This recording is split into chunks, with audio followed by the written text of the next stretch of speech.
Muy bien, excelente día con todos. Bienvenidos a esta clase del día de hoy. No le vamos a hacer muy larga, pues el día de hoy todavía tenemos que hablar de la introducción. Esta semana es introducción completa a lo que es electricidad, ¿no es cierto? Sí, entonces nuevamente solamente para esta parte, mi nombre es David Rojas. Y eso nada más muchachos, vamos a empezar con la clase del día de hoy, ¿no es cierto? Entonces, ¿qué tenemos para el día de hoy?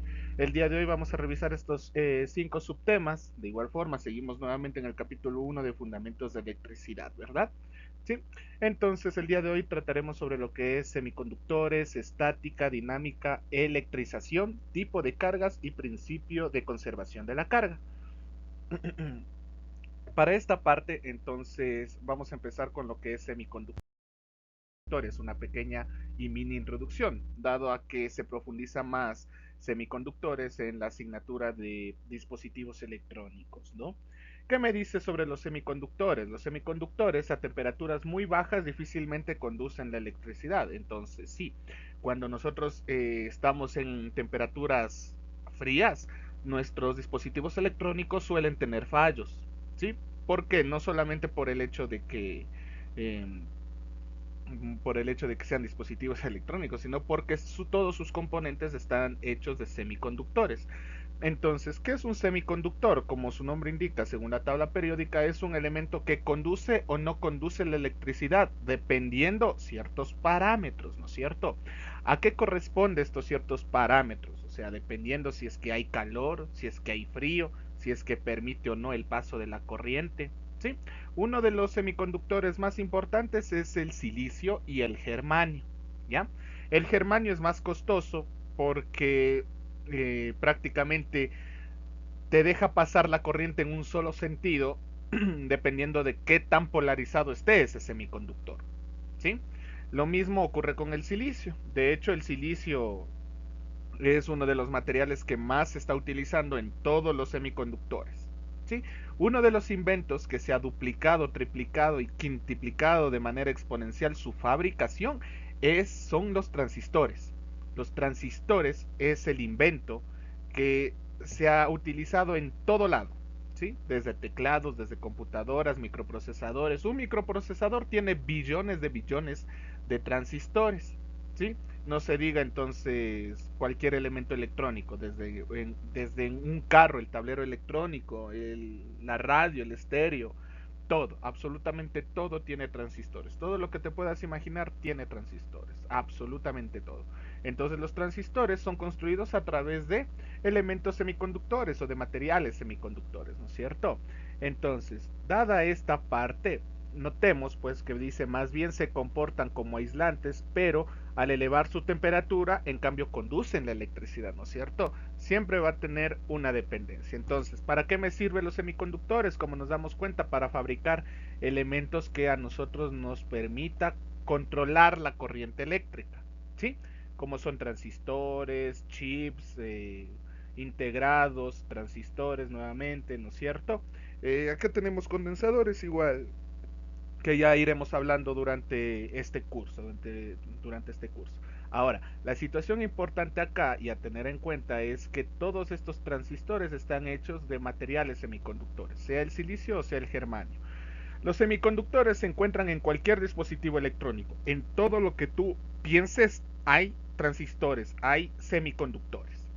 Todo lo que esté computarizado o utilice las ondas de radio dependen de los semiconductores obligatoriamente. O sea, todo lo señales digitales, por ejemplo, si tú tienes TV cable, no sé, o tienes internet, ya, vamos con la radio. Tienes internet, obviamente, ¿cómo se procesan esas señales? Esas señales se procesan a través de sistemas computarizados, ¿no es cierto? Todos esos sistemas computarizados utilizan semiconductores de manera obligada, no tenemos otra opción. ¿Sí? ¿Qué más? El silicio es el semiconductor más común y más utilizado en el área de la electrónica. También es el germanio, pero como les digo, el germanio es más costoso y más difícil de conseguir.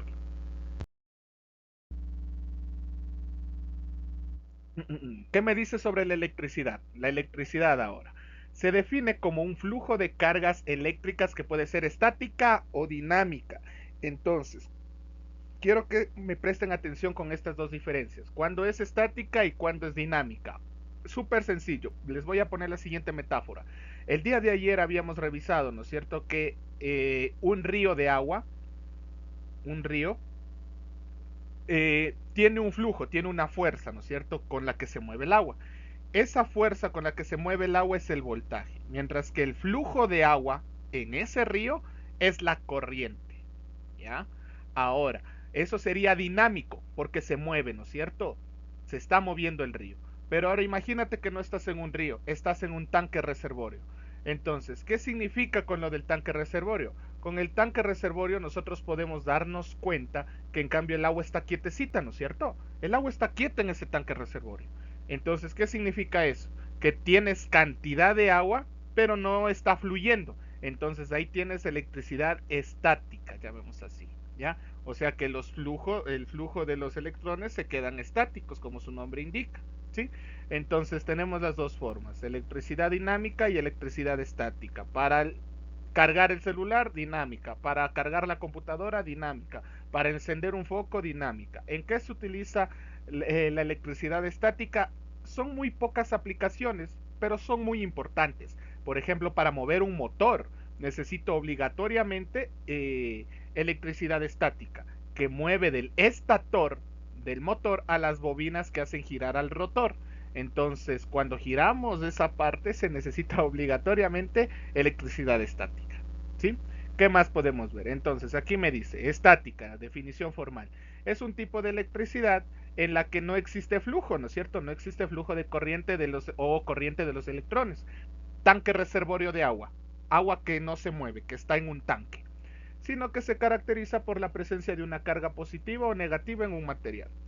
Y la dinámica que me dice, las partículas cargadas positiva y negativamente fluyen como fuente, el río de agua. Se acabó. Entonces, fíjense, estática, un tanque reservorio, dinámica, un río de agua. Es la mejor comparación que les puedo dar para definir estos dos tipos de electricidades que podemos obtener. ¿Sí? Perfecto. Dada esta situación, entendidas estas dos definiciones, vamos a ver lo siguiente, por favor. Tenemos algunos tipos de electrización, ¿sí?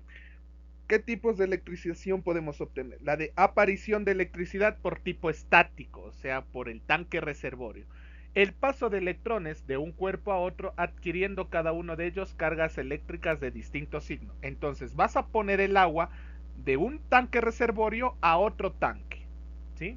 Eso es lo que me está diciendo, cómo puedes electrificar una cosa. Entonces, tienes aquí el tanque reservorio y necesitas pasar agua de este tanque a otro tanque. Entonces necesitamos movernos, ¿cierto? De este tanque a este otro tanque de esta forma, algo así me invento, ¿no es cierto? Entonces, dada esta situación, nosotros conocemos, vean, tenemos el agua aquí en este tanque reservorio, tenemos agua aquí en este tanque reservorio. Entonces quiero mandar de aquí para acá, ¿no es cierto? Entonces, cuando nosotros tenemos esta parte, nosotros ya podemos de una vez ir definiendo, ¿no es cierto? ¿Cómo podemos hacer esto? Con una bomba, ¿no es cierto? Con una bomba de agua. Ah, ¿verdad? Sí, con una bomba de agua ponemos una manguera en el tanque reservorio 1 y mandamos al tanque reservorio 2. Lo mismo ocurre aquí. La electrificación, aparición de electrones tipo estático. Fácil, otra analogía súper fácil. En nuestra escuela, en algún momento nosotros hemos cogido pedacitos de papel, ¿no es cierto? Cogimos pedacitos de papel y empezamos a romper esos pedazos de papel y cogemos un esfero, nos frotamos en nuestro cabello y ponemos en las hojitas de papel. ¿Qué le pasará? Se elevan, ¿no es cierto? Se elevan esos pedacitos de papel, o sea, suben, tienden a pegarse el papel a la carcasa del esfero, ¿no es cierto? Entonces, como se pega del papelito a la carcasa del esfero, ¿qué es lo que se ha producido ahí? Es cuando tú frotas el esfero con tu cabecita, estás poniendo la bomba de agua en el tanque reservorio 1, ¿no es cierto? Y cuando ya pones el esfero en los papelitos y ves que los papelitos empiezan a flotar, estás poniendo el agua en el tanque reservorio 2. Es prácticamente esa analogía si lo quieren ver de esa forma, ¿sí? El paso de electrones de un cuerpo a otro adquiriendo cada uno de ellos cargas eléctricas de distinto signo. Entonces, Ya les voy a explicar esto de una mejor manera, por qué de distintos signos.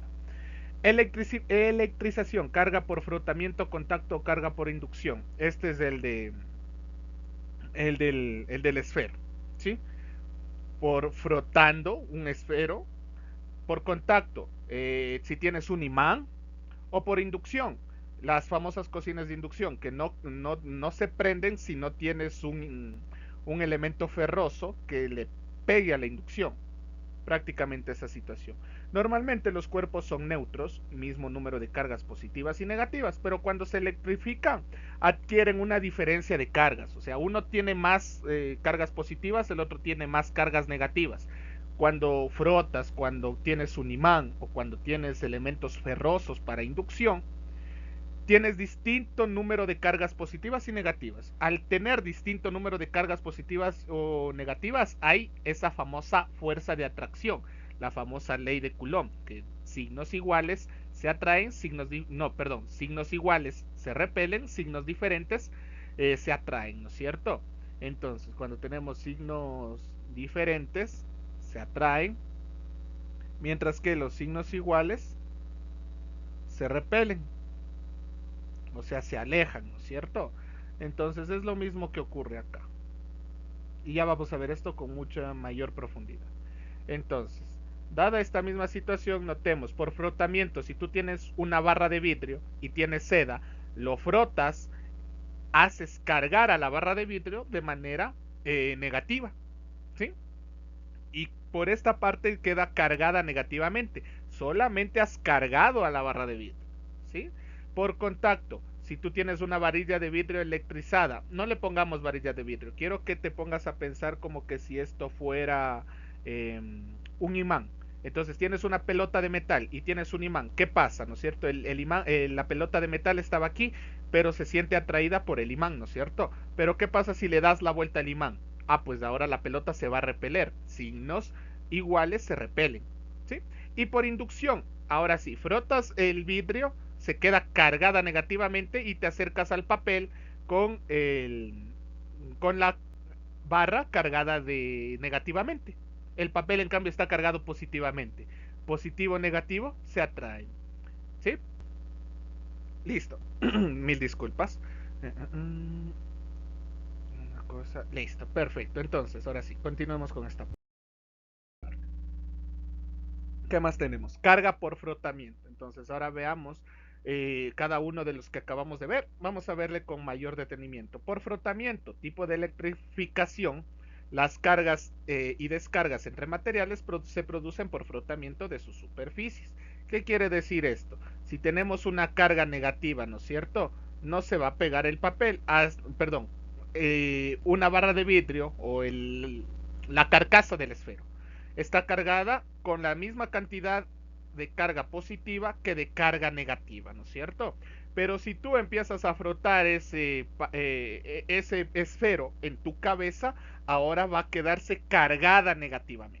Cuando tiene más cargas negativas que positivas, puedes levantar el papel, ¿no es cierto? Puedes levantar el papel que tiene cargas, se me fue el nombre, que tiene cargas positivas, ¿no es cierto?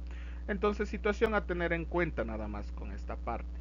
Ahora, ¿qué es lo que ocurre con esta situación también que es bastante interesante? Permítame un minuto. Ok, listo.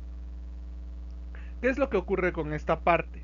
Ya sabemos que por frotamiento tienes un esfero, te frotas en la cabeza y la cargas negativamente a la barra. Mucha precaución porque una pregunta de prueba puede ser, por ejemplo, si yo tengo un esfero sin frotamiento, ¿qué carga tiende a tener? ¿Positiva, negativamente o la misma cantidad? Respuesta correcta, la misma cantidad, tanto positivo como negativamente. Entonces, ¿qué es lo que si yo te digo ahora, el esfero froté en mi cabeza, ¿cómo se queda cargado el esfero? Ah, negativamente o mayoritariamente negativo, porque si te das cuenta todavía tiene un poquito de cargas, ¿no es cierto? Un poquito de cargas tiene ahí, ¿sí? Entonces, eso es situación a tener en cuenta. Perfecto, continuemos. Acá tenemos lo de las cargas que les decía. Iguales se cargan, perdón, iguales se repelen, diferentes se atraen, ¿no es cierto? Ahora, viendo esta misma situación, permítanme un momento, ¿qué me dice? La electricidad. Algunos ejemplos de materiales con tendencia a perder electrones son el algodón, el vidrio y la lana. A perder electrones, ¿no es cierto? O sea que pueden conducir electricidad, ¿sí? El algodón, el vidrio y la lana. Algunos materiales con tendencia a captar electrones, en cambio, son los metales como la plata, el oro, el cobre. Mil disculpas. Los que son para captar electrones, plata, oro, cobre. O sea, conductores de electricidad. Mientras que los de arriba serían aislantes, ¿no es cierto? Pero tú puedes cambiar este, sus propiedades de estos tres elementos, del algodón, del vidrio y la lana. Porque si tú frotas lana, frotas vidrio o frotas algodón, van a conducir electricidad. Por donde quiera que le veas, van a conducir electricidad. Y eso es bastante interesante con esa situación. ¿Qué es lo que ocurre? Principio de la conservación de la carga. ¿Qué me dice esto? La cantidad de carga eléctrica de un sistema aislado es constante. Así pues, la carga eléctrica se redistribuye de un cuerpo a otro, pero ni se crea ni se destruye. Es lo mismo como el principio de conservación de la materia, que me dice que la materia no se crea ni se destruye, solo se transforma. Lo mismo ocurre con la carga. ¿Por qué? Porque la carga también es materia, ¿no es cierto? La carga también obedece al principio de conservación de la materia, porque la carga es materia. Pero también me dice que la carga, si nos ponemos más quisquillosos, separándonos un poquito de la química y de la física, se dice pues entonces que la carga eléctrica o la electricidad ni se crea, ni se, o sea, se redistribuye de un cuerpo a otro, se redistribuye de un cuerpo a otro, no es que no se crea ni se destruye, la electricidad obligatoriamente se tiene que crear, ¿sí? Obligatoriamente tiene que haber algo que la cree, algo que necesite para crearlo. Porque si nos damos cuenta, pues obviamente, si la electricidad se crea de la nada, pues mmm, nunca, nunca hubiéramos pasado por la Edad Media, ¿no es cierto? Listo. Dado esta misma situación, entonces vean, la electricidad se distribuye de un cuerpo a otro, pero no se puede, ni se crea ni se destruye. Este en cambio ni se crea ni se destruye, solo se distribuye, ¿no es cierto? Se distribuye. Entonces, uno de los mayores ejemplos en ese caso, ¿cuál sería? Por ejemplo, el foco, ¿sí? El foco de nuestra casa que hemos visto desde que hemos nacido, ¿sí? Esa electricidad se ve de forma lumínica, de forma de foco. Entonces tú cuando miras el foco estás viendo la circulación de los electrones a través de un filamento, a través de un hilito que enciende el foco, ¿no es cierto? Entonces, no se creó ni se destruyó, solo se transformó en luz, ¿no es cierto? Entonces, mismo principio de conservación de las cargas. Y ahora la ley de las cargas, que es lo mismo que me está diciendo aquí. Ni siquiera lo voy a leer, lo voy a dejar aquí expresado para el que quiera leerlo con una definición más clara, pero ya sabemos que podemos tener cargas sin nada de fuerza, es decir, que las cargas están descargadas. Podemos tener cargas de diferente signo, se atraen. Cargas de distinto signo opuestas se atraen. Cargas positivas se repelen, cargas negativas se repelen, es decir, cargas del mismo signo se repelen. No hay por dónde más buscarle a esta situación. ¿Sí? Perfecto, continuemos. Tenemos lo siguiente. Electrización ahora por carga o contacto. En uno era por fricción. Ahora por carga o contacto se pone en contacto un cuerpo cargado eléctricamente con un cuerpo neutro. O sea, tienes un cuerpo sea cargado positivo o negativamente a un cuerpo que está descargado. Produce electrización por contacto. Es decir, que si tú tienes un cuerpo cargado negativamente, ¿sí? Si tú tienes un cuerpo cargado negativamente, así, y lo acercas a un cuerpo que no tiene carga, que está completamente descargado, ¿qué es lo que ocurre? Ah, pues se carga positivamente, ¿no es cierto? Perdón, mil disculpas, se carga negativamente. Error de sintaxis mío, mil disculpas. Se carga negativamente, ¿no es cierto? Entonces ahí podemos darnos cuenta que se carga negativamente de esta forma, ¿no es cierto? ¿Qué más nos dice? Se produce electrización por contacto. El cuerpo inicialmente neutro adquiere carga del mismo signo que la del objeto cargado. También es posible utilizar un cuerpo para cargar otro objeto sin que haya transferencia de carga entre ellos. Este método se conoce como inducción de carga y tiene todo el sentido del mundo. De hecho, es lo que ocurre con las famosas cocinas de inducción. Tienes la placa de vitrocerámica, ¿no es cierto? Que cuando tú la enciendes se empieza a cargar negativamente, ¿no es cierto? Entonces, ¿qué es lo que ocurre para poder cocinar mis alimentos en la cocina de inducción? Necesito obligatoriamente una olla, ¿no es cierto? Una olla con el asiento de un material ferroso o mejor dicho, con uno de material sin carga, ¿no es cierto? Entonces esto está sin carga en la base de la olla. Una vez que tú acercas la olla a la cocina de inducción, la base de la olla ahora sí también se carga negativamente, igual que la placa de vitrocerámica, ¿no es cierto? Ahora sí se carga negativamente, entonces ahí existe la famosa conducción de calor, ¿no es cierto? Que de hecho obedece a una de las principales leyes de la ecuación de calor. ¿Sabías que si tú a la ecuación de calor le agregas la i del número complejo, ya no es una ecuación de calor, sino una ecuación de onda, que obedece todos los elementos y materiales de la Tierra, del planeta Tierra, hacia la ecuación de onda? Porque Schrödinger propuso de que la materia son ondas. Entonces, ¿cómo hacemos a partir de la ecuación del calor una ecuación de onda? Solamente agregando la i del número complejo, que no lo creas. Ahí se ven ondas en cambio. Bastante interesante. Continuemos con esta parte. ¿Qué más me dice? También es posible utilizar un objeto cargado para cargar a otro sin que haya transferencia de carga entre ellos. Ejemplo, actualmente los teléfonos, sí, me parece los Android ya más avanzados, pero los iPhone sé que tienen la famosa carga inalámbrica. Eso es lo que se llama carga por inducción, ¿no es cierto? Tenemos el teléfono que está apoyado en una placa, o sea, no está conectado ni nada el teléfono está ahí, ¿no es cierto? Y se está empezando a cargar. Entonces, como se está empezando a cargar, ¿cómo es que se carga sin necesidad de tocar, sin necesidad de nada? Ahí es lo que ocurre el principio de inducción. La barra metálica, o sea, la barra de carga, estaba cargada negativamente y el teléfono se acerca a esto de aquí y empieza de igual forma a conducir la electricidad para cargar la batería del iPhone. ¿Sí? Es la misma situación. Y obviamente nuestros teléfonos no pueden, deben ser neutros, no pueden estar ni cargados positiva ni negativamente. De hecho, cuando se cargan negativamente explotan. Es lo que pasaba con los teléfonos de antes, con las baterías de litio y toda esta situación. No me acuerdo, parece que era el Samsung S7, no, iPhone, no, el Samsung Note 7. Hubo una época de unos teléfonos Samsung que explotaban. Era porque se cargaban de inducción negativamente y explotaban. O sea, la batería no aguantaba y ¡pum! Petaba. Entonces, esa era una de las situaciones muy peligrosas en aquellos tiempos. Pero ahora ya no ocurre esto. Ahora hay mucho más medidas de seguridad con respecto a los teléfonos.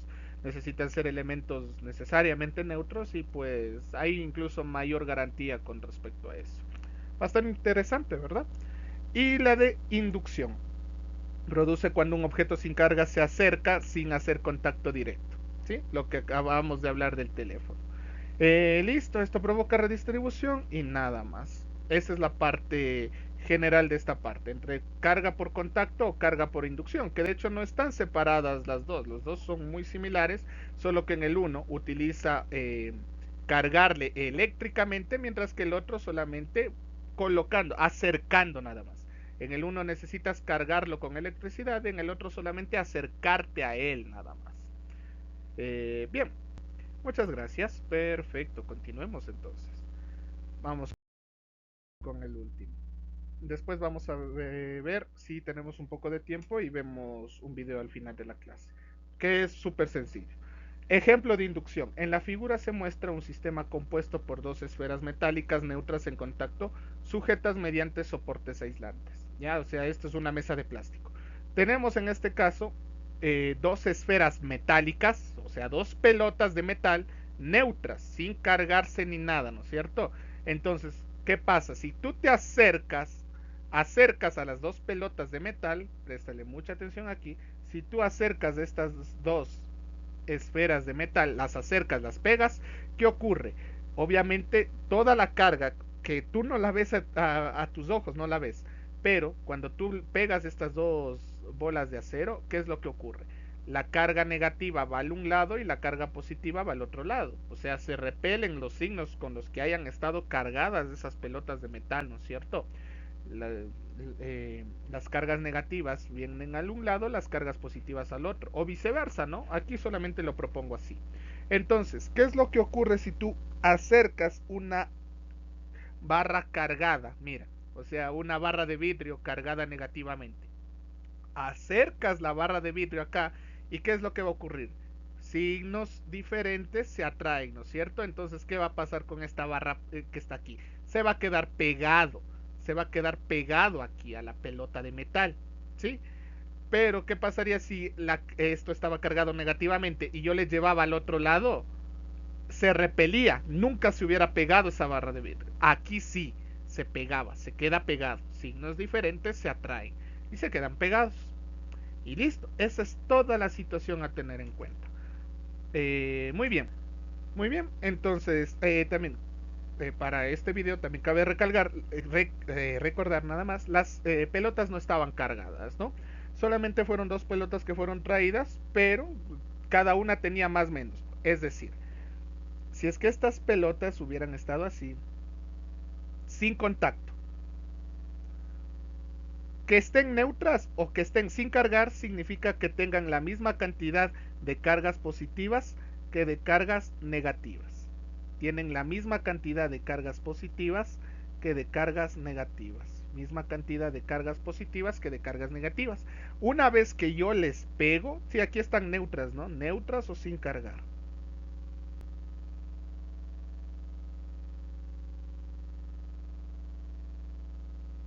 Una vez que yo les pego, entonces ahora sí las cargas, sea todo lo que es positivo y negativo, se repelen.